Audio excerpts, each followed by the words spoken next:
One of my favourite political books starts with the sentence, Barbara Castle was bullying the Prime Minister Harold Wilson, as usual.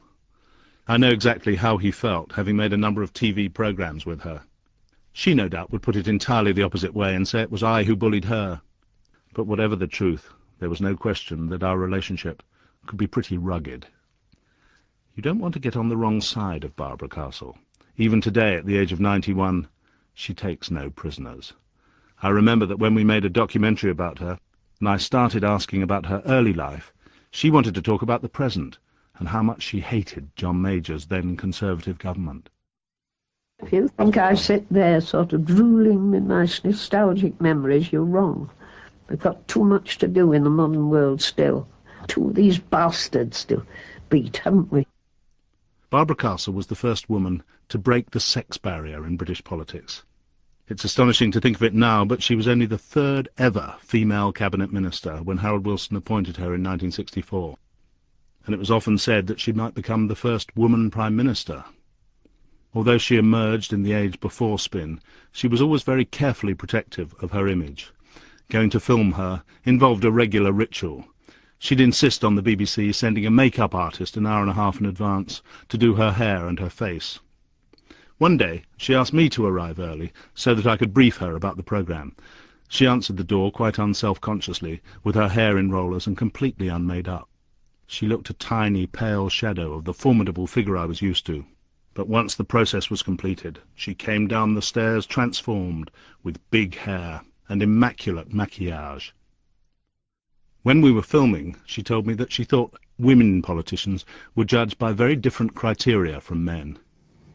We do have a terrible time in politics, because we are supposed always to look nice. I think, actually, that a lot of Margaret Thatcher's hold over her own party was her sexual attractiveness. Do you think that was a secret of your hold over your party, sexual attractiveness? I think there is no doubt that if a woman cares about her appearance, it helps her up the ladder.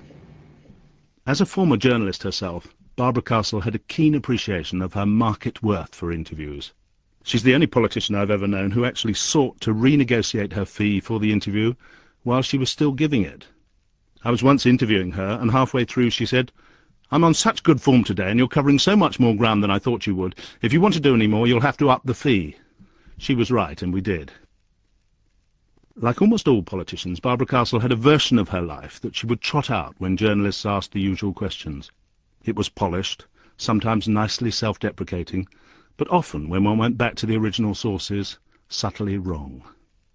It can sometimes stop politicians in their tracks and make them think afresh when you query their well-honed autobiographical anecdotes. But it did tend to make for a bit of grit between Barbara Castle and me. One instance was when I asked about her early relationship with the former Labour leader, Michael Foot. They'd first met as struggling young left-wing journalists in pre-war London.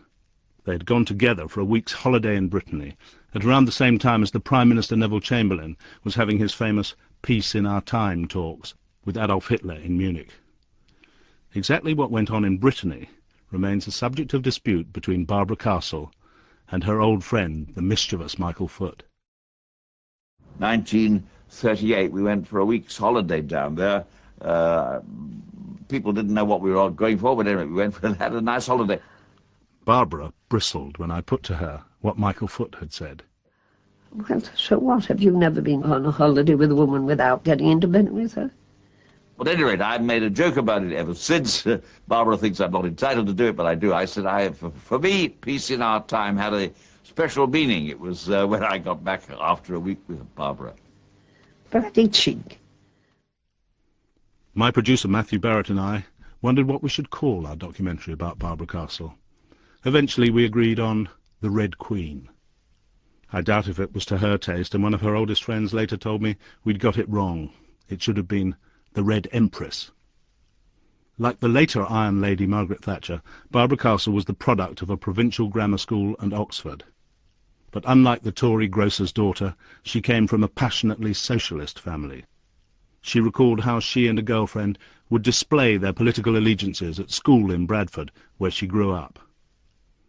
We used to put on our huge red rosettes, and we used to walk around the playground defiantly, arm in arm, a little nervously, because I really thought people were going to throw things at us.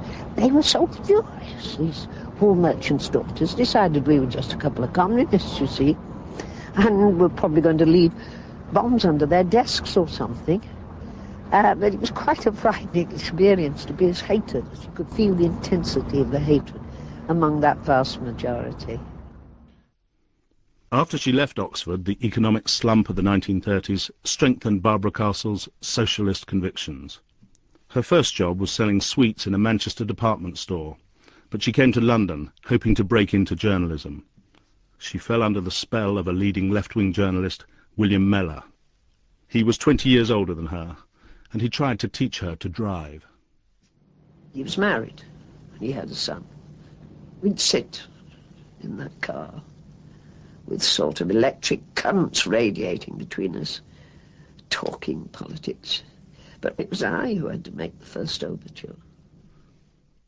Their love affair was to last for 10 years until William Mellor died during the war. Barbara Castle was devastated and sublimated her passion with politics. She became an MP in the Labour landslide of 1945, and she was a quickly rising star, as Michael Foot, who was then also a fellow left-wing Labour MP, remembers. She had a fiery reputation even in those days, and her red hair was even redder in those days. I think, I'm not quite sure how red it is now. It varies, I think, from time to time, but in those days it was absolutely red hot, and so were most of her socialist views. It was her tub-thumping oratory which had first captivated Ted Castle, a Daily Mirror journalist, who'd first seen her speaking at a Labour conference. They married in 1944, and Barbara Castle told me how very much they wanted to have children. But there were problems, and she talked candidly about how they tried to overcome them. Somebody gave us the name of a fertility expert, I suppose. Well, he nearly ruined our marriage. I was told I must have a course of injections of hormones from pregnant mares, and Ted was told to produce samples for analysis, and we both revolted against it. Finally, Ted said, I refuse to make love to any more jam jars. And I said I refuse to have any more painful injections, however great the pedigree of the pregnant mare. So we said, oh, let nature take its course. Without the distraction of children, Barbara Castle devoted herself single-mindedly to politics. In Labour's civil wars of the 50s, she was a comrade in arms with Harold Wilson as the left fought against the right of the party. When Wilson became Prime Minister, he put her into the cabinet, and over the following decade she was a highly controversial minister in a series of high-profile cabinet posts. I asked her about the speculation by some of her male colleagues about why she seemed to exercise such a hold over Harold Wilson. Of course, people used to think, I must be his mistress or something. Well, it might be the mild flirtation, but not any serious attempt to seduce me or anything of that kind. It was more of a verbal flirtation than physical. You might say, a nice pair of legs or something like that, or I dreamt about you last night, but, well, I don't think he's very unusual in that. In 1975, Barbara Castle was one of the leading anti-European cabinet ministers, and during the referendum on whether we should stay in the common market, she campaigned against the majority of her cabinet colleagues for a no vote. At a packed public meeting, it was put to her that if the referendum result went against her, the only honourable course would be for her to resign from the cabinet. If the vote goes yes, my country will need me to save it.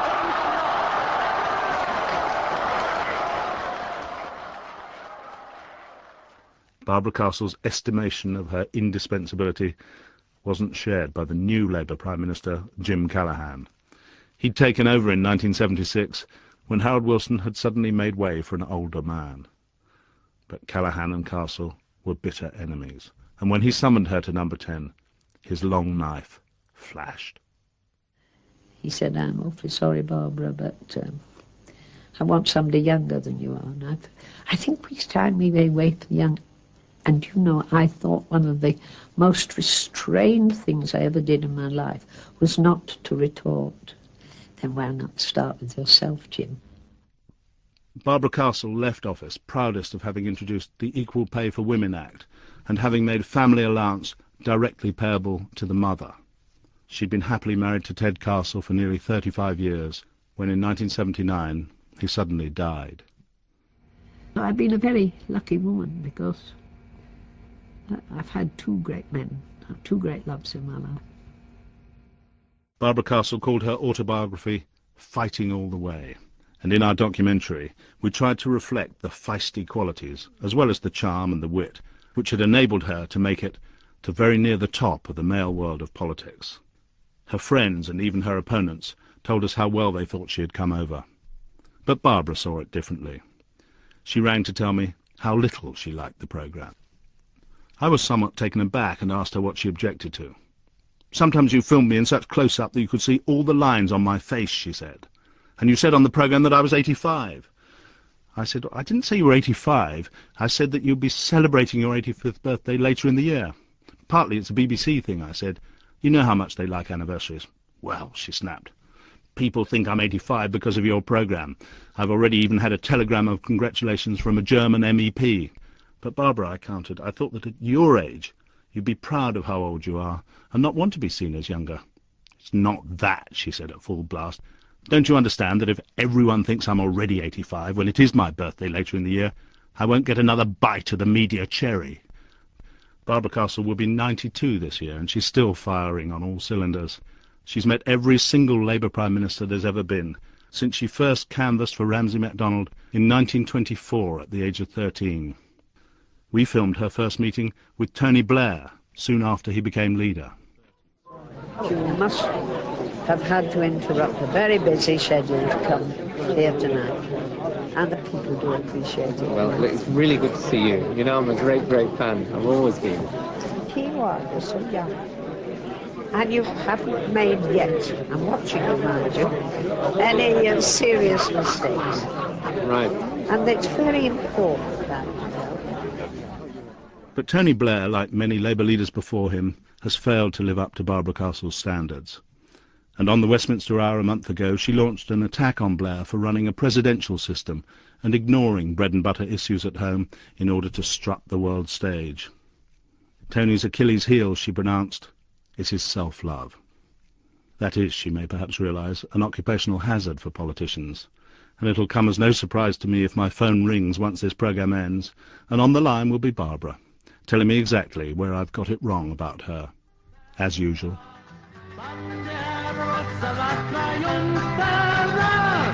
Viva la socialista per la